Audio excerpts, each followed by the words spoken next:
Smoking causes cancer. Smoking kills. புகைப்பிடித்தல் புற்றுநோயை உண்டாக்கும் மற்றும் உயிரை கொல்லும். Consumption of alcohol is injurious to health. மது அருந்துதல் உடல் நலத்திற்கு கேடு. Be safe. Don't drink and drive. பாதுகாப்பாக இருப்பீர். மது அருந்திவிட்டு வாகனம் ஓட்டாதீர். ஹலோ நண்பர்களே, அனைவருக்கும் வணக்கம். நம்ம இன்னைக்கு பார்க்க போற சம்பவத்தை பாக்குறதுக்கு முன்னாடி உங்ககிட்ட ஒரு விஷயத்த சொல்லிடலாம் அப்படின்னு இருக்கிறேன். நம்மளுடைய புதிய அமானுஷ கதைகள் சேனலுக்கு வரக்கூடிய அனைத்து நபர்களுக்கும் என்னுடைய அன்பார்ந்த நன்றிகள். நம்மளுடைய புதிய அமானுஷ கதைகள் சேனலை நிறைய பேர் சப்ஸ்கிரைப் பண்ணாம வீடியோ பார்த்துட்டு இருக்கீங்க. தயவு செய்து சப்ஸ்கிரைப் பண்ணிக்கிட்டு வீடியோவும் பார்த்துருங்க. மறக்காம பெல்லைக்கான தட்டிருங்க. உங்க லைஃப்ல இத மாதிரியான அமானுஷ்ய சம்பவங்கள் ஏதாவது நடந்திருந்தா அதை என்னுடைய வாட்ஸ்அப் நம்பருக்கு ஒரு வாய்ஸ் நோட்டான் மற்றும் மெசேஜ் நீங்க அனுப்பலாம். என்னுடைய வாட்ஸ்அப் நம்பரை டிஸ்கிரிப்ஷன்ல கொடுத்திருக்கிறேன், இந்த டிஸ்பிளேலயும் தெரியும். கண்டிப்பா ஃபாலோ பண்ணிக்கோங்க. வாங்க இன்னைக்குள்ள சம்பவத்துக்குள்ளாடி நம்ம போயிடலாம்.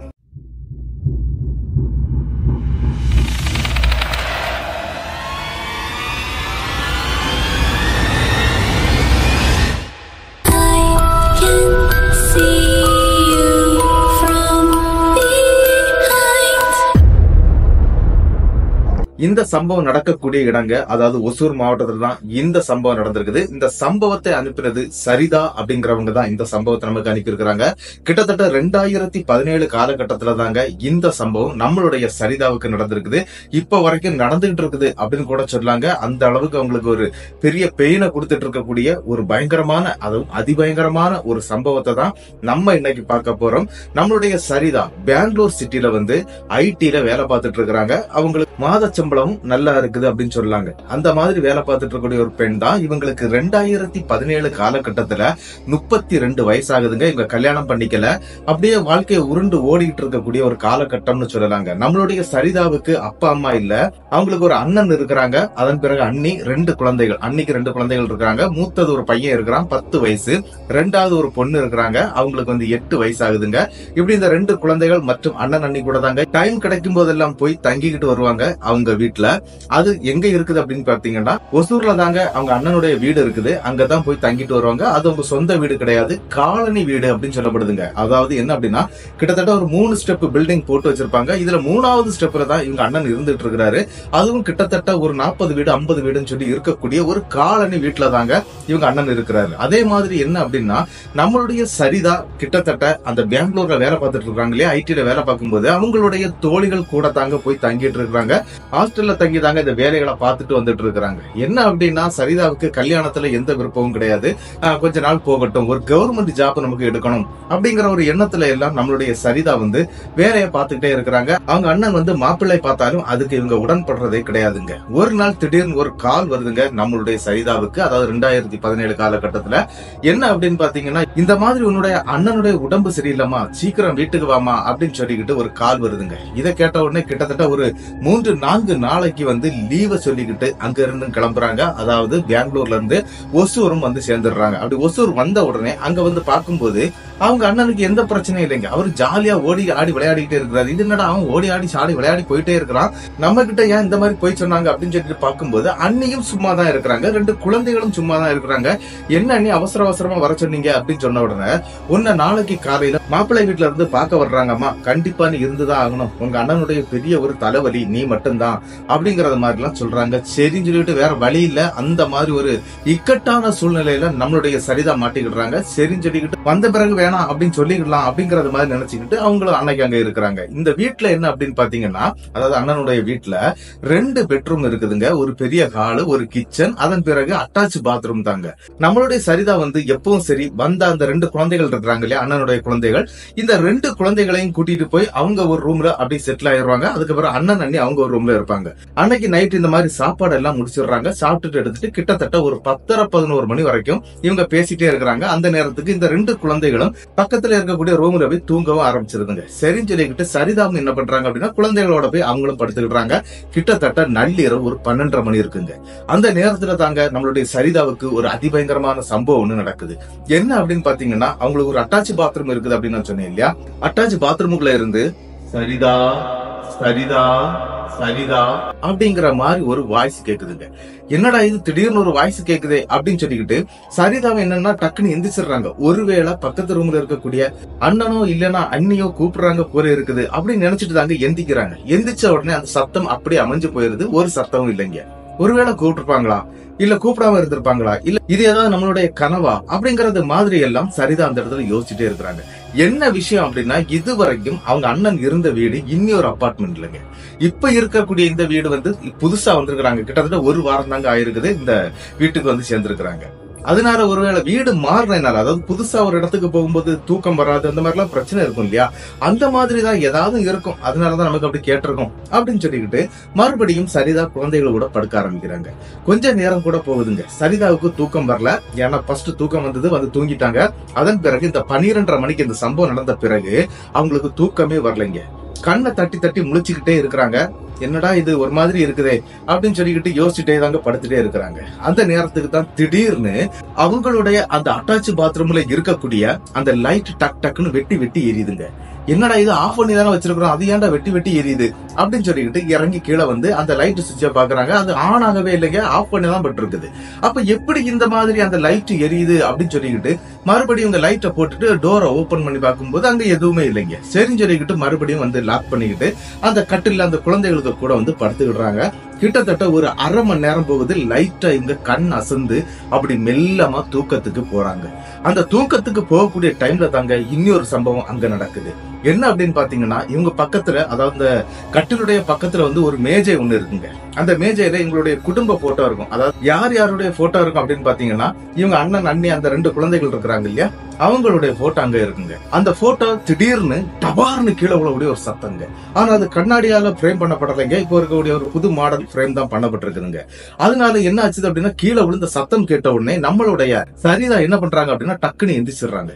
எந்திரிச்சு அப்படி கீழே பார்க்கும்போது அந்த இடத்துல அந்த போட்டோ கீழே விழுந்து கிடக்குது. இது என்னடா போட்டோ எப்படி கீழே விழுந்துச்சு, அதுவும் ஒசூர் அப்படின்னு சொன்னா நல்ல குளிர்ச்சியான இடம். அது மட்டும் இல்லாம என்ன ஒரு விஷயம் அப்படின்னா, ஃபேன் ரொம்ப யூஸ் பண்ண மாட்டாங்க. அப்ப எப்படி இந்த இடத்துல அந்த போட்டோ கீழே விழுந்துச்சு அப்படின்னு சொல்லிக்கிட்டு அந்த இடத்துல அந்த போட்டோவை எடுத்து அப்படி வைக்கிறாங்க. அதாவது அந்த மேசை மேல வைக்கிறாங்க. அந்த நேரத்துக்கு தான் இன்னொரு விஷயத்தை கவனிக்கிறாங்க. ஒன் சைடு ஜன்னலுங்க, அதாவது இவங்க படுத்திருக்கக்கூடிய ரூமுடைய ஒன் சைடு ஜன்னல் வந்து லைட்டா ஓபன் ஆயிருக்கிறத பாக்குறாங்க. ஒருவேளை இதன் விளையாட்டு காற்று உள்ள வந்திருக்கும், அதனால இந்த போட்டோ கீழே விழுந்திருக்கும் அப்படின்னு நினைச்சுக்கிட்டு சரிதா என்ன பண்றாங்க அப்படின்னா அந்த டோரையும் க்ளோஸ் பண்றாங்க. க்ளோஸ் பண்ணிட்டு மறுபடியும் வந்து படுத்துறாங்க. கிட்டத்தட்ட ஒரு 10 நிமிஷங்க சரிதா நல்ல தூக்கத்துக்கே போயிட்டாங்க. இந்த 10 நிமிஷத்துல அப்படி தூங்கிட்டு இருக்கவே மறுபடியும் பட்டார்னு ஒரு சத்தம் கேக்குதுங்க. இந்த சத்தம் எங்க இருந்து வருது அப்படின்னா, மறுபடியும் அதே போட்டோ வந்து அந்த இடத்துல அப்படியே கீழே விழுந்து கிடக்குங்க. இதை பார்த்த உடனே அரண்டுறாங்க. இது என்னடா திரும்பியும் கீழே விழுந்துருச்சு அப்படின்னு சொல்லிட்டு மறுபடியும் போட்டோவை எடுத்து அந்த மேஜைக்கு மேல வைக்கிறாங்க. அப்பவும் பாக்குறாங்க அவங்க லாக் பண்ண அதே ஜன்னல், அதாவது ஒன் சைடு ஜன்னலுங்க, அந்த ஜன்னல் ஓபன் ஆயிருக்குது. முதல் தடவை கொஞ்சம் தான் ஓபன் ஆயிருது, இப்போ ஃபுல்லாவே ஓபன் ஆயிருக்கு. இது என்னடா இப்படி ஓபன் ஆயிருக்கு, நம்ம தானே க்ளோஸ் பண்ணிக்கிட்டு படுத்தோமே, அதுக்கு பிறகு எப்படி இது ஓபன் ஆச்சுது அப்படின்னு சொல்லிக்கிட்டு அந்த இடத்துல சரிதா கொஞ்சம் மைண்ட் டிஸ்டர்ப் ஆகுறாங்க. அது மட்டும் இல்லாம அந்த ஜன்னலை வந்து அவங்க சாத்தவும் செய்யறாங்க. ஜன்னலை சாத்தி விட்டுக்கிட்டு இவங்க என்ன பண்றாங்க அப்படின்னா, ஒருவேளை இந்த லாக்கு சரியில்லாம இருக்கும் போல இருக்குது அப்படின்னு சொல்லிக்கிட்டு இந்த தலையில கட்டுவாங்க பாத்திருக்கீங்களா ஒரு ரப்பர் பேண்ட், அதை எடுத்து ஜன்னல்ல இருக்கக்கூடிய அந்த கொண்டியில வந்து போட்டு லாக் பண்ணி, அது ஒரு தாள் மாதிரி தான் போட்டு வச்சிருப்பாங்க, அந்த தாள்ல போட்டு கெட்டி விட்டுறாங்க. அப்ப அந்த லாக் வந்து ஓபன் ஆகாதுங்க. அதுக்காக அப்படி பண்ணிக்கிட்டு மறுபடியும் வந்து படுத்துறாங்க. கிட்டத்தட்ட ஒரு 10 நிமிஷம் போகுதுங்க. அந்த நேரத்துக்கு தாங்க இன்னொரு அமானுஷ்யமான சம்பவம் அந்த ரூமுக்குள்ளாடி நடக்குது. என்ன அப்படின்னு பாத்தீங்கன்னா, இவங்க படுத்திருக்கக்கூடிய கட்டில் மெல்ல மெல்ல மெல்ல நகர்றத இவங்க உணர்றாங்க. என்ன அப்படின்னா, இவங்க கட்டில தூங்கிட்டு இருக்கிறாங்க. ஆனா தூக்கம் வரல. சரியா சொல்ல போனா தூக்கம் வரல. இந்த பிரச்சனைக்கு பிறகு அவங்க ரொம்ப டிஸ்டர்பாட்டு தான் இருந்துட்டு இருக்கிறாங்க. அந்த கட்டில் மெல்ல மெல்ல மெல்ல அப்படி நவுண்டு போறத இவங்களுக்கு உணரப்படுதுங்க. அந்த இடத்துல அரண்டுறாங்க. என்ன அப்படின்னா, இந்த ரூமுக்குள்ள ஏதோ ஒண்ணு இருக்குது அப்படிங்கிற மாதிரி பயப்படுறாங்க. ஆனா நம்மளுடைய சரிதாவோ கடவுள் நம்பிக்கை மற்றும் பேய் நம்பிக்கையே இல்லாத ஒரு பெண்ணுன்னு சொல்லாங்க. ரொம்ப தைரியசாலியான ஒரு பெண்ணுங்க. ஆனா இது எப்படி நடக்குது, ஒருவேளை பூகம்பம் ஏதாவது வந்திருக்குமோ அப்படிங்கறது மாதிரியும் யோசிக்கிறாங்க. என்னடா இது இந்த மாதிரி நகலுதே அப்படின்னு சொல்லிட்டு டக்குன்னு எழும்பி போய் லைட் ஆன் பண்றாங்க. லைட் ஆன் பண்ண அடுத்த செகண்டுங்க அந்த ரூமுக்குள்ளாடி ஒரு பயங்கரமான துர்நாற்றம் வீசுதுங்க. இந்த துர்நாற்றம் எப்படி இருக்குது அப்படின்னு பாத்தீங்கன்னா, மாட்டுடைய சாணியில வந்து வேற விதமான சாணிகளை வந்து மிக்ஸ் பண்ணா ஒரு ஸ்மெல் வரும் பாத்திருக்கீங்களா, அந்த மாதிரியான ஒரு ஸ்மெல் அடிக்குது. அந்த சாணி ரொம்ப அழுகி போன சாணி ஸ்மெல் வருது அப்படின்னு சொல்லாங்க. இந்த ஸ்மெல் எங்க இருந்து வருது அப்படின்னு சொல்லிக்கிட்டு இவங்க என்ன பண்றாங்க அப்படின்னா, அங்க இருக்கக்கூடிய பாத்ரூம் ஓபன் பண்ணி பாக்குறாங்க. பாத்ரூம்லயும் ஒண்ணும் இல்லைங்க. ஆனா இந்த கட்டில் வந்து கரெக்டா கிட்டத்தட்ட அந்த செவு ரத்தமா, அதாவது அந்த ஜன்னலோட சேர்த்து போட்டிருந்தாங்க இல்லையா, அங்க இருந்து நவுண்டு கிட்டத்தட்ட அந்த ஹாலோட அந்த ரூமுடைய சென்டர் பகுதியில இருக்குதுங்க.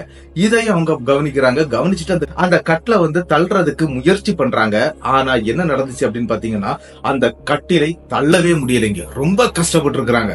இது என்னடா கட்டில அசைக்கவே முடியல அப்படின்னு சொல்லிக்கிட்டு, சரி எதுக்கும் ஒண்ணு பண்ணுவோம், அண்ணனுக்கு ஒரு கால் பண்ணி அவரை கூப்பிடுவோம் அப்படின்னு சொல்லிக்கிட்டு பக்கத்து ரூம்ல தாங்க இருக்கிறாரு. ஆனா கதவை தட்டி கூப்பிடாண்டாம், நம்ம கால் பண்ணி கூப்பிடலாம் அப்படின்னு சொல்லிக்கிட்டு கால் பண்ணி கூப்பிடுறாங்க. கிட்டத்தட்ட 2 தடவைக்கு மேல கால் பண்ண பிறகுதான் அவங்க அண்ணன் எடுக்கிறாரு.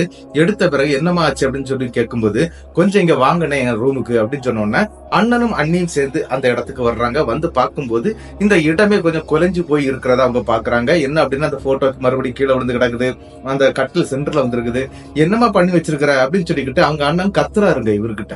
ஆனாலும் நம்மளுடைய சரிதா என்ன பண்றாங்க அப்படின்னா, இல்ல இங்க என்ன நடந்துச்சு அப்படிங்கறத வந்து அப்படியே தெளிவுபடுத்துறாங்க. இந்த மாதிரி நடந்துகிட்டே இருக்குது, கிட்டத்தட்ட ஒரு 1.5 மணி நேரமா நான் போராடிட்டு இருக்கிறேன் அப்படிங்கறது மாதிரி சொல்றாங்க. இதையெல்லாம் கேட்டுக்கிட்டு, ஓஹோ அப்படியா, அந்த மாதிரி இங்க இருக்கிறதுக்கு வாய்ப்பு இல்லையே அப்படின்னு சொல்லிட்டு அவங்க அண்ணன் என்ன பண்றாரு அப்படின்னா, சரிம்மா நீ வந்து அந்த ரூம்ல போய் படுத்துக்க, நாங்க படுத்துருந்தோம் இல்லையா அந்த ரூம்ல போய் படுத்துக்க, நாங்க குழந்தைகளோட இங்க படுத்துக்கிடுறோம் அப்படின்னு சொன்ன உடனே சரின்னு சொல்லிக்கிட்டு சரிதா என்ன பண்றாங்க, தன்னுடைய அண்ணன் அண்ணியை அந்த ரூம்ல விட்டுக்கிட்டு அந்த குழந்தைகள் அங்கதாங்க தூங்கிட்டு இருக்காங்க. ஆனா அந்த குழந்தைகளுக்கு எதுவுமே தெரியலைங்க. இவங்களும் என்ன பண்றாங்கன்னா, பக்கத்துல இருக்கக்கூடிய அவங்க அண்ணன் தங்கிட்டு இருந்த அந்த ரூமுக்குள்ளே வந்து தூங்க ஆரம்பிச்சிடுறாங்க. ஆனா அதன் பிறகு அந்த வீட்டுக்குள்ள எந்த சத்தமும் வரல, எந்த பிரச்சனையும் இல்லைங்க. மறுநாள் காலையில விடியுதுங்க. மறுநாள் காலையில என்ன நடக்குது அப்படின்னு பாத்தீங்கன்னா, இவங்க வீட்டுடைய மேல் மாடி, அதாவது 4வது ஸ்டெப் வந்து மொட்டை மாடிங்க. அந்த மொட்டை மாடியில போய் இருந்து இவங்க பல்லு தேய்ச்சிட்டே இருக்கிறாங்க. காலையில பல்லு தேய்ச்சிட்டே இருக்கிறாங்க. அப்படி பல்லு தேய்ச்சிட்டு இருக்கும்போது இந்த கீழே இருக்கக்கூடிய நிறைய நபர்கள் வந்து இந்த மொட்டை மாடியில வந்து அப்படியே அந்த இயற்கை காட்சிகளை ரசிச்சுக்கிட்டே பல்லு தேய்க்கிறது ஒரு வழக்கமா வச்சிருக்காங்க. அப்படி அந்த வழக்கத்தினால எல்லாரும் மேல வர்றாங்க. அப்படி வரும்போது அந்த இடத்துல இருக்கக்கூடிய எல்லாருமே சரிதாவை வந்து ஒரு சைஸா மேலையும் கீழையும் பாக்குறாங்க. சரிதாவுக்கு இது என்னன்னே புரியல. ஏன் இவங்க நம்மள வந்து ஒரு வித்தியாசமா பாக்குறாங்க, ஒருவேளை புதுசா வந்திருக்கிறதுனால பாக்குறாங்களோ, அதுக்குதான் தெரியுமே. என்ன அப்படின்னா, இவங்க ஒரு 2 அபார்ட்மெண்ட் தாண்டி தாங்க இருந்திருக்கிறாங்க. பின்ன இந்த சிட்டி மாதிரியான இருக்கக்கூடிய இடங்கள்ல வந்து இந்த வீடுகளுக்கு உள்ள இருந்தாலும் தெரியாது, வெளியே வந்தாலும் தெரியாது, அந்த மாதிரி ஒரு ரேஞ்சில் தான் இருந்துட்டு இருப்பாங்க. அதனால கூட நம்மள இப்படி பாத்துட்டு போறாங்க போல இருக்குது அப்படின்னு சொல்லிக்கிட்டு இவங்கள என்ன பண்றாங்க அப்படின்னா, பல்லெல்லாம் தேய்ச்சிக்கிட்டு அப்படி கீழே நடந்து வர்றாங்க. கீழே நடந்து வரும்போது கிட்டத்தட்ட இந்த வீட்டுல இருக்கக்கூடிய நபர்கள் 4-5 பேருக்கு மேலதான் நின்றுட்டு இருக்காங்க. அதுவும் கொஞ்சம் இளம் பிராயமான, அதாவது இளமையான ஆட்கள் மட்டும்தாங்க அங்க மேல நின்றுட்டு இருக்காங்க. பெரிய வயசான யாரும் கிடையாது. சரின்னு சொல்லிட்டு இவங்க கீழே வரும்போது ஒரு பெண் ஏறி வர்றாங்க. அந்த பெண் வந்து, அதாவது பகல்ல காலையில நடக்குதுங்க, தலைவரி கோலமா இருக்கிறாங்க. அதாவது என்னன்னா, முடியெல்லாம் அப்படி விரிச்சு போட்டுக்கிட்டு பிளாக் கலர்ல சாரி கட்டி இருக்கிறாங்க. கையெல்லாம் வெளுத்து போய் இருக்குதுங்க. அதாவது குளிர்ச்சியான ஐஸ் கட்டிக்கு மேல கை வச்சுட்டு எடுத்தா ஒரு மாதிரி விளறி போய் இருக்கும் பாத்திருக்கீங்களா, அந்த மாதிரி அந்த பெண்ணுடைய உடல் முழுதும் இருக்குது. ஆனா அந்த பெண் வந்து ஒரு மாதிரி அழுத மேனிக்கே தாங்க அந்த படி ஸ்டெப்ல மேலே ஏறி வர்றாங்க. நம்மளுடைய சரிதாவோ பல்லெல்லாம் தேய்ச்சிக்கிட்டு கீழே இறங்கி வந்துட்டு இருக்கிறாங்க. யார்மா நீ அப்படிங்கறது மாதிரி அந்த இடத்துல சரிதா கேக்குறாங்க. என் பேரு அஸ்வினி அப்படிங்கிற மாதிரி அந்த முகத்தை காட்டாமலே அந்த பெண் பதில் சொல்லுதுங்க. சரி எந்த வீட்டுல இருக்கிற அப்படின்னு சொன்னோம்னா, கரெக்டா நம்மளுடைய சரிதா இருக்கிறாங்க இல்லையா, அதுக்கு ஒரு நம்பர் சொல்லப்பட்டிருக்குது. அந்த நம்பர் உள்ள அந்த வீட்டை தாங்க கரெக்டா அந்த பெண் சொல்றாங்க. இதை கேட்டுட்டு ஓ சரி அப்படின்னு சொல்லிக்கிட்டு இவங்களும் சரசரான்னு கீழே இறங்கி அப்படி சரட்டுன்னு அவங்களுடைய அந்த வீடு இருக்கு இல்லையா, அங்கேயும் வந்துடுறாங்க. அங்க வந்து வீட்டு வாசலுக்கு முன்னாடி தாங்க அந்த நம்பர் எழுதப்பட்டிருக்கும். அந்த நம்பரை வந்து அந்த இடத்துல நம்மளுடைய சரிதா பாக்குறாங்க. பார்த்தா அந்த பெண் சொன்ன நம்பரும் இவங்க இருக்கக்கூடிய அந்த வீட்டு நம்பரும் ஒரே நம்பருங்க. அரண்டு போயிடுறாங்க. அப்ப அது யாரு அப்படிங்கிற ஒரு கணக்குல வேகமா மறுபடியும் மொட்டை மாடியை நோக்கி ஓடுறாங்க. ஸ்டேர் கேஸ்ல ஏறி மேல போய் பார்க்கும்போது ஆல்ரெடி ஒரு 5-6 பேர் வந்திருந்தாங்க இல்லையா, அவங்க மட்டும்தாங்க அங்க இருக்கிறாங்க, வேற யாருமே இல்ல. அப்படி அந்த கருப்பு சாரி கட்டுன அந்த பெண் அந்த இடத்துல இல்லைங்க. சுத்தி முத்தி தேடுறாங்க, மொட்டை மாடி ஃபுல்லா தேடுறாங்க. அப்ப அங்க இருக்கக்கூடிய நபர்கள் என்னமாச்சு, என்னத்தையும் கீழே போட்டுட்டு போயிட்டியா, என்னத்தை தேடிட்டு இருக்கிற அப்படிங்கறது மாதிரி அங்க நிக்கக்கூடிய ஆட்கள் எல்லாம் கேக்குறாங்க. இல்ல, கருப்பு சாரி கட்டிக்கிட்டு அஸ்வினி அப்படிங்கிற ஒரு பெண் இந்த மேல வந்ததை நான் பார்த்தேன். அந்த பெண் சொன்ன நம்பரும் நான் இருக்கக்கூடிய அந்த வீட்டுடைய நம்பரும் ஒரே மாதிரி இருக்குது. அது எப்படி சாத்தியம் ஆகும் அப்படின்னு சொன்ன உடனே அங்க இருக்கக்கூடிய நபர்கள் அப்படியாமா அப்படின்னு சொல்லிக்கிட்டு எதுவுமே பேச்சு கொடுக்கல. அங்க இருந்து விருட்டா எல்லாரும் கீழே இறங்கி போயிடுறாங்க. நீ போய் வேணா தேடி பாத்துக்கமா அப்படிங்கறது மாதிரி சொல்லிக்கிட்டு அந்த இடத்துல இருந்து அவங்க போயிடுறாங்க. ஆனா நம்மளுடைய சரிதா என்ன பண்றாங்க அப்படின்னா வேக வேகமா கீழே வந்துடுறாங்க. மறுபடியும் கீழே வந்து தன்னுடைய அண்ணி உள்ள கிச்சன்ல சமைச்சுக்கிட்டு இருக்காங்க. அவங்க கிட்ட போய் விஷயத்த கேக்குறாங்க. இந்த மாதிரி ஒரு பெண்ணை நான் பார்த்தேன், அவ இந்த வீட்டுலதான் தங்கி இருக்கிறேன் அப்படிங்கறது மாதிரி சொன்னா அப்படின்னு சொல்லி விஷயத்த எல்லாமே எடுத்து சொல்றாங்க. ஆனா அந்த இடத்துல அவங்க அண்ணி சொல்றாங்க, அப்படியா, அப்படி எனக்கு ஒண்ணும் தெரியலையே, வேற ஏதாவது வீட்டுல, அதாவது வேற ஒரு அபார்ட்மெண்ட் பக்கத்துல எல்லாம் இருக்குங்க, அங்க இருந்து கூட இங்க வந்திருக்கலாம் அப்படிங்கறது மாதிரி அவங்க அண்ணியும் சொல்லி சமாளிக்கிறாங்க. ஆனா அவங்க அன்னைக்கு எந்த விஷயம் தெரியுமா தெரியாதா அப்படிங்கறது இதுவரைக்கும் நமக்கு தெரியல. என்ன அப்படின்னு பாத்தீங்கன்னா சாயந்தரம் நேரம் ஆகுதுங்க. இந்த மாப்பிள்ளை வீட்டுக்காரங்க எல்லாம் சாயந்தரம் நேரம் தான் வந்து சேர்றாங்க. வந்து நம்மளுடைய சரிதாவை பொண்ணு பாக்குறாங்க. அந்த பையனுக்கு என்ன அப்படின்னு பாத்தீங்கன்னா, அதாவது மாப்பிள்ளைக்கு இவங்களை பார்த்த உடனே பிடிச்சிருச்சு. அதாவது நம்மளுடைய சரிதாவை ரொம்ப பிடிச்சிருச்சு. அது மட்டும் இல்ல, சரிதாவுக்கும் அவரை பிடிச்சிருச்சுங்க. சரின்னு சொல்லிக்கிட்டு அவங்க நிச்சயதார்த்தத்தை பண்ணிட்டு போயிட்டாங்க. அதாவது பூ வச்சு இது பண்ணிட்டு போவாங்க இல்லையா, அப்படி எல்லாமே பண்ணிட்டு போயிட்டாங்க. இதுல ஒரு விஷயம் என்ன அப்படின்னா, அந்த பையனுடைய வீடு இருக்கிறது பெங்களூர்ல தான். அது இல்லாம அந்த பையனும் அங்க இருக்கக்கூடிய இன்னொரு ஐடில வேலை பார்த்துட்டு இருக்கிறான். அதனால இவங்களுக்கு ஒத்து போயிடும் அப்படிங்கறத புரிஞ்சுக்கிட்டு தாங்க இந்த கல்யாணத்தை அவர் நடத்ததுக்கு, அதாவது நம்மளுடைய சரிதாவுடைய அண்ணன் தீர்மானம் படுத்தி இருக்கிறாருங்க. சரின்னு சொல்லிக்கிட்டு எல்லாம் ஓகே, நம்ம ஃப்ரெஷ் ஆயிட்டோம் அப்படிங்கிற மாதிரி ஒரு எண்ணத்துல அன்னைக்கு அந்த பங்கன் முடிது கிட்டத்தட்ட நைட்டு சாப்பாடை முடிச்சுக்கிட்டு நம்மளுடைய சரிதா என்ன பண்றாங்க அப்படின்னா, ஏற்கனவே அண்ணன் அண்ணி தங்கிட்டு இருந்தாங்க இல்லையா, அந்த ரூம்ல நான் தூங்கல, நான் குழந்தைகள் கூட அங்கேயே தூங்கிக்கிடுறேன் அப்படின்னு சொல்லிட்டு பழைய ரூமுக்கே வந்துடுறாங்க. அப்படி அந்த பழைய ரூம்ல அவங்க தூங்கவும் ஆரம்பிக்கிறாங்க. அப்படி தூங்கிட்டு இருக்கும்போது அங்க இன்னொரு சம்பவம் அதிர்ச்சிகரமாட்டு நடக்குது. கிட்டத்தட்ட நள்ளிரவு ஒரு 12:30 மணிக்கு. என்ன அப்படின்னு பாத்தீங்கன்னா, இவங்களுடைய அந்த பெட்ரூம் வாசல் கதவு இருக்குது இல்லையா, அது ஓபன் ஆயே இருக்குதுங்க. இவங்க முழிச்சு பாக்குறாங்க. அதாவது தூக்கத்துல இருந்து எழும்பி பார்க்கும்போது அந்த கதவு ஓபன் ஆயிருக்குது. இது என்னடா, கதவை நம்ம க்ளோஸ் பண்ணிட்டு தானே படுத்தோம், அதுக்கப்புறம் எப்படி இது ஓபன் ஆயிருக்குது அப்படின்னு பார்க்கும்போது இந்த கருப்பு கலர்ல சாரி கட்டுன அந்த பெண் வந்து கரெக்ட் அந்த வாசல்ல நின்றுட்டு இருக்காங்க. இத பார்த்த உடனே இவங்களுக்கு அரண்டுறது, இது யாருடா அப்படின்னு சொல்லிக்கிட்டு மெல்லமா இறங்கி அந்த கட்டில விட்டு கிட்ட போய் பார்க்கும்போது அஸ்வினி அப்படிங்கிற அந்த காலையில பார்த்த பொண்ணுதாங்க. என்னம்மா நீ இங்கே இருக்கிற, எப்படி நீ வீட்டுக்குள்ள வந்த அப்படின்னு சொன்ன, இது என்னுடைய வீடு அப்படிங்கற மாதிரி கொஞ்சம் சத்தமா சொல்லுதுங்க. இதை கேட்ட உடனே இவங்களுக்கு அரண்டுறது. ஆனா என்ன அப்படின்னா, அந்த பேய் பிசாசு இந்த சாமிகள் எல்லாம் பத்தி நம்பிக்கை இல்லாத நம்மளுடைய சரிதா வந்து என்ன பண்றாங்க அப்படின்னா, நீ யாரா இருந்தாலும் பிரச்சனை இல்ல, வெளியில போய் பேசிக்கலாம் வா அப்படின்னு சொல்லி அவங்களே கூப்பிடுறாங்க. சரின்னு சொல்லிக்கிட்டு இந்த அஸ்வினிங்கிற அந்த பெண் வந்து என்ன பண்றாங்க அப்படின்னா, வேகமா அந்த மின் டோருக்கு போறாங்க. நம்மளுடைய சரிதாவும் பின்னாலே நடந்து போறாங்க. இந்த ரூமுடைய அந்த டோரை வந்து லாக் பண்ணிட்டு தாங்க நம்மளுடைய சரிதா போறாங்க. அதே மாதிரி அந்த ஃப்ரண்ட் டோர் இருக்குது இல்லையா, அதையும் ஓபன் பண்ணி வெளியே போயிடுறாங்க. வெளியே போகும்போது அந்த இடமே வந்து ஒரு மயான அமைதியா இருக்குது. என்ன அப்படின்னா, இந்த எல்லா வீடுமே க்ளோஸ் பண்ணிருக்கிறாங்க. இவங்க மேல போறாங்க. எங்க மொட்டை மாடிக்கு. அந்த பெண், அதாவது அஸ்வினிங்கிற அந்த பெண் தான் இவங்களை மேல கூட்டிட்டு போறாங்க. இவங்களும் சரின்னு சொல்லிக்கிட்டு மேல அப்படி நடந்து போறாங்க. சரிதாவும் கிட்ட போயிடுறாங்க. மேல போய் 2 பேருமே பேச ஆரம்பிக்கிறாங்க.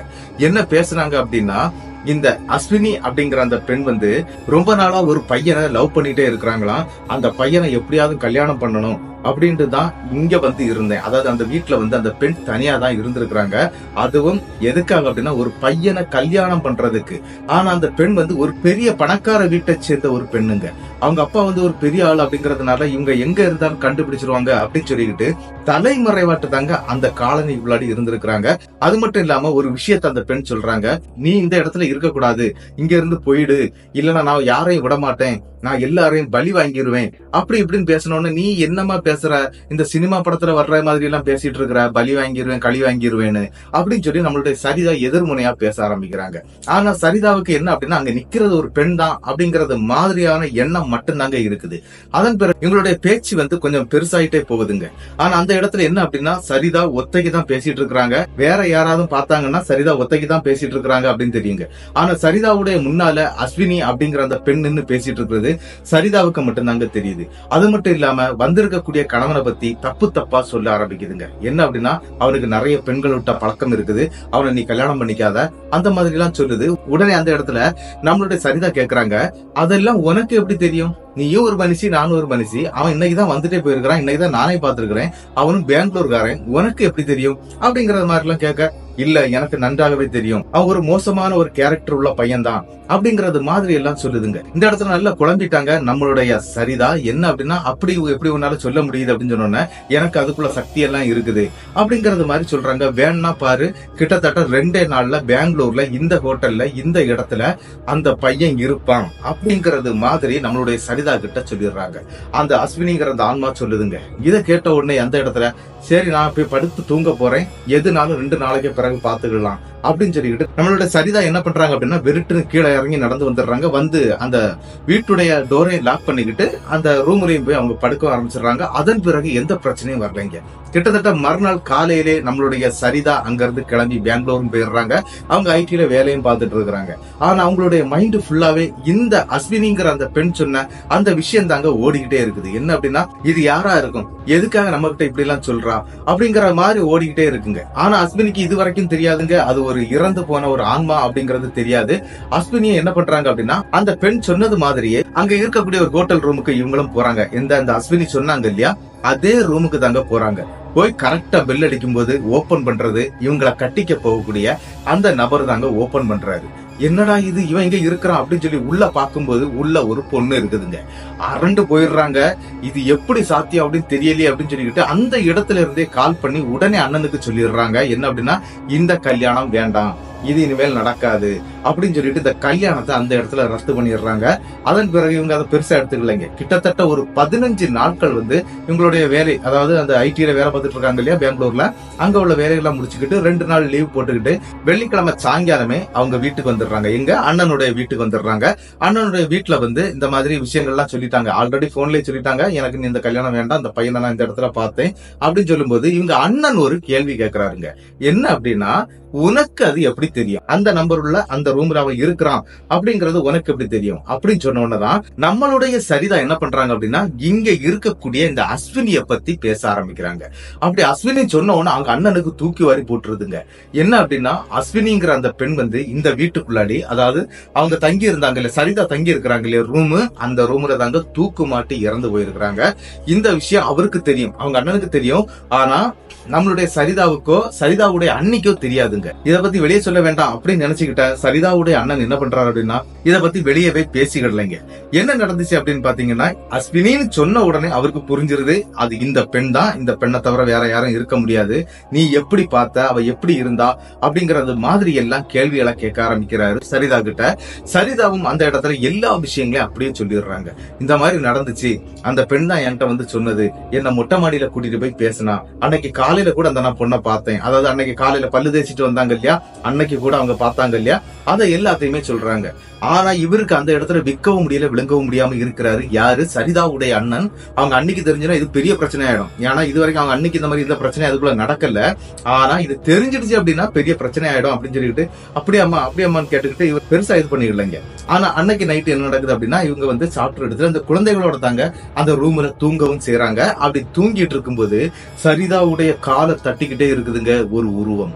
என்ன அப்படின்னு பார்த்தா அஸ்வினி தாங்க அங்க நின்னுட்டு இருக்காங்க. அதை பார்த்த உடனே அரண்டு பிடிச்சி எந்திரிச்சிடறாங்க. என்னம்மா நீ எப்படிமா வீட்டுக்குள்ள வர்ற அப்படின்னு சொல்லி கேட்கும்போது, நான் எப்படி வேணாலும் வந்துருவேன், இங்க உள்ள சாவி எல்லாம் என்கிட்ட இருக்குது அப்படிங்கறது மாதிரி எல்லாம் அவங்க ஒரு கதை கட்டி விடுறாங்க. இருந்தாலும் ஒருவேளை அப்படியாதான் இருக்கும் போல இருக்குது. ஆனா நீ யாருக்கும் எந்த பாதிப்பும் இல்லையாமா அப்படின்னு சொல்லும்போது, எந்த பாதிப்பும் இல்ல, நான் எல்லாருக்கும் வீட்டுக்கும் போவேன், உங்களுக்கு யாருக்காவது தீமை நடந்ததுன்னா நான் கண்டிப்பா அதை தடுப்பேன் அப்படிங்கறது மாதிரி இந்த அஸ்வினிங்கிற அந்த ஆன்மா பேச ஆரம்பிக்குதுங்க. ஆனா நம்மளுடைய சரிதாவுக்கு அது ஒரு பெண் மாதிரியே தாங்க தெரியுது. கடைசி அவங்க தொட்டு பேசவே ஆரம்பிச்சுட்டாங்க நம்மளுடைய அஸ்வினியை தொட்டு பேசும்போது கூட ஒரு பெண்ணுகிட்ட எப்படி பழகுறோமோ அதே உணர்வு தாங்க அவங்கள்ட்ட இருந்திருக்குது. அதன் பிறகு என்ன நடக்குது அப்படின்னா, அன்னைக்கு அந்த இடத்துல அது சொல்லுதுங்க. என்ன அப்படின்னா, நீ என்ன வாரத்துல ஒரு நாள் பார்க்க வரணும், நீ இங்க வந்தாலே போதும், நான் எப்படியாவது உங்க வீட்டுக்குள்ள வந்துருவேன், உங்ககிட்ட பேசிக்கிட்டு தான் நான் போவேன் அப்படிங்கறது மாதிரி எல்லாம் பேச ஆரம்பிச்சு இந்த அஸ்வினி மற்றும் சரிதாவுடைய லைஃப் 1 வருஷமாட்டு நடந்துகிட்டு இருக்குதுங்க இந்த பழக்க வழக்கம்.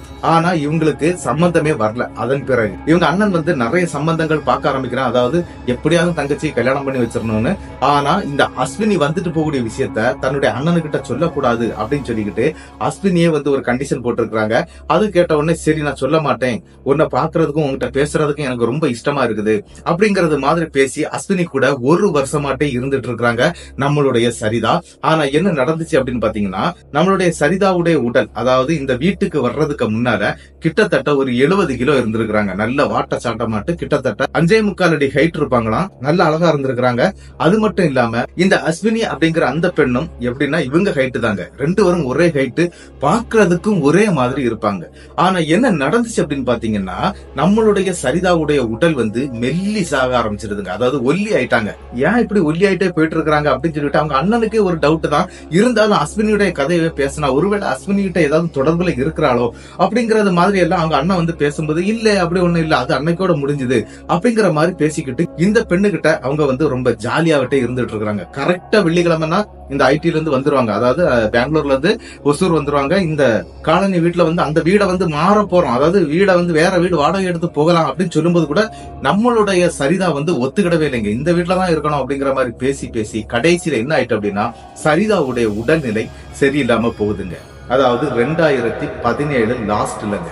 அந்த டைம்ல என்ன ஆச்சு அப்படின்னு பாத்தீங்கன்னா, சரிதாவுடைய உடல் வந்து மெலிய ஆரம்பிச்சு 2 கண்களும் வெளியே வந்து இந்த கண்ணை சுத்தி கருவளையம் ஏற்பட்டு, அதன் பிறகு காது இருக்கு பாத்தீங்களா, அந்த காது ரொம்ப வீதியாக இருக்கிறது மாதிரி, அந்த தலை வந்து சின்னதா சுருங்கி ரொம்ப மோசமான ஒரு பெண்ணை பார்க்கக்கூடிய லெவல்ல அந்த இடத்துல பார்க்க வேண்டிய நிலைமை அவங்க வீட்டுக்கு வருது.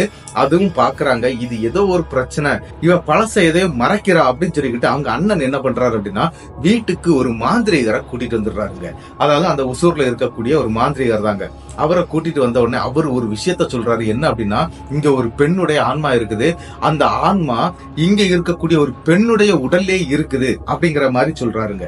ஆனா அந்த பெண், அதாவது நம்மளுடைய சரிதா ஐடி வேலைக்கு போனாங்க அப்படின்னா இந்த மாதிரி எந்த பிரச்சனையும் இருக்காதுங்க. அவங்களுக்கு கொஞ்சம் ஃப்ரீயாக தான் இருந்துட்டு இருப்பாங்க, எந்த பிரச்சனையும் இருக்காது. ஆனா இங்க வந்த பிறகு கொஞ்சம் உடல்நிலை சுகமில்லாமல் ஆகிறது வழக்கமா இருந்துட்டு இருக்குதுங்க. இருந்தாலும் சரிதாவுக்கு அது பிடிச்சிருந்திருக்குது. இருந்தாலும் விடல. அந்த இடத்துல அந்த மாந்திரிகர் வந்து என்ன பண்றாரு அப்படின்னா ஒரு பெரிய பூஜை யாகம் மாதிரி அந்த வீட்டுக்குள்ளாடி நடத்துறாருங்க.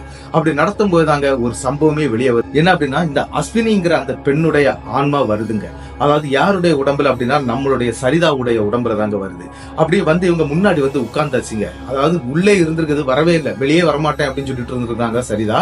ஆனா அவர் போட்ட மாந்திரிக சக்தியினால அந்த இடத்துக்கு வந்து தன்னாலே உட்கார்ந்து இருக்கிறாங்க. வந்த உடனே பயங்கரமா அழ ஆரம்பிச்சிட்டாங்க. என்னுடைய காதலன் ஏமாத்திட்டான், அதனாலதான் நான் அந்த வீட்டுக்குள்ள வந்து அதாவது தூக்கு மாட்டிக்கிட்டு செத்து போயிட்டேன் அப்படிங்கறது மாதிரி எல்லாம் அந்த விஷயங்களை அப்படியே எடுத்து சொல்றாங்க. சரிமா, சரி நீ செத்து போயிட்ட, ஓகே, ஆனா இந்த பொண்ணை ஏன் இந்த மாதிரி பிடிச்சு வச்சிருக்கிற அப்படின்னு சொன்ன உடனே தாங்க அந்த இடத்துல அந்த அஸ்வினிங்கிற அந்த பெண் சொல்லுது, என்னுடைய நிலைமையில தான் இவளும் இருந்துட்டு இருக்கிறா, ஆனா இவளும் ஒரு பையனை லவ் பண்ணிட்டு இருக்கிறா, அந்த பையன் வந்து இவளை ஏமாத்திட்டு போனதுனாலதான் இந்த கல்யாணமே வேண்டாம் அப்படின்ட்டு வெக்ஸா இருக்கிறதுனாலதான் எனக்கு இந்த பொண்ணை பிடிச்சிருச்சு, நாங்க 2 பேரும் அந்யோன்யமா இருந்துட்டு இருக்கிறோம், இதுல உங்களுக்கு என்ன பிரச்சனை அப்படின்னு சொல்லி கேட்கும்போது இந்த பெண்ணுடைய போட்டோவை காட்டியிருக்கிறாங்க. யாரு, சரிதா இருக்கிறாங்க இல்லையா, அவங்களுடைய போட்டோவை காட்டி ஃபர்ஸ்ட் இந்த வீட்டுக்கு வந்தப்ப எப்படி இருக்கிறான்னு பாரு, இப்ப அவளுடைய நிலைமையை பாரு, இதுக்கு காரணமே நீதான் அப்படிங்கறது மாதிரி எல்லாம் பேசி அந்த இடத்துல இந்த ஆன்மாவை வந்து சமாதானப்படுத்தி தாங்க அனுப்பி இருக்கிறாங்க. ஏன் அப்படின்னா அது யாரையும் கொல்லல. ஆனா இந்த இடத்துல என்ன அப்படின்னு பாத்தீங்கன்னா, சரிதாவுக்கு இங்க நடக்கக்கூடிய சம்பவங்கள் எதுவுமே தெரியலைங்க. கிட்டத்தட்ட அன்னைக்கு நைட்டு, மறுநாள் பகல், அதுக்கு அடுத்த நாள் நைட்டுன்னு சொல்லி கிட்டத்தட்ட 1.5 நாட்கள் வந்து இந்த மாந்திரிக பூஜையில ஈடுபட்டு அஸ்வினியுடைய ஆன்மாவை அங்க இருந்து அந்த வீட்டுல இருந்தே அந்த மாந்திரிகர் அனுப்பிட்டாரு. அதன் பிறகு என்ன நடக்குதுன்னா, சரிதா முழிச்சிட்டாங்க. முழிச்ச பிறகு சரிதா ஒரு விஷயத்த கேக்குறாங்க. என்ன அப்படின்னா, இந்த இடத்துல அதாவது ஒரு பெரிய விஷயம் என்ன அப்படின்னா, கல்யாணத்துக்கு தானே இவங்க வந்தாங்க, அதன் பிறகு நடந்த சம்பவங்கள் அனைத்தையுமே நம்மளுடைய சரிதா மறந்துட்டாங்க. அதன் பிறகு என்ன நடந்ததுன்னே தெரியல. அந்த கல்யாண மாப்பிள்ளைக்கு என்ன நடந்துச்சு, கல்யாண மாப்பிள்ளை இந்த மாதிரி பிரச்சனை பண்ணது, இந்த விஷயங்கள் எல்லாமே சரிதாவுக்கு மறந்துடுச்சுங்க. என்ன நடக்குதுன்னே புரியல. என்ன ஆச்சு, என்ன கல்யாணத்துக்கு தானே கூட்டிட்டு வந்தீங்க அப்படின்னு சொல்லி பார்க்கும்போது அவங்க வந்த டேட்டு, அதுக்கு பிறகு இப்ப இருக்கக்கூடிய டேட்டு, அதாவது 2017 ஃபர்ஸ்ட்ல இந்த சம்பவம் நடக்குது, 2017 லாஸ்ட்ல இப்ப நடக்கக்கூடிய சம்பவம் நடக்குது. அதாவது அந்த மாந்திரிகரை வச்சு இந்த பூஜை எல்லாம் பண்ணி அந்த அஸ்வினியுடைய ஆன்மாவை அங்க இருந்து விரட்டிட்டாங்க.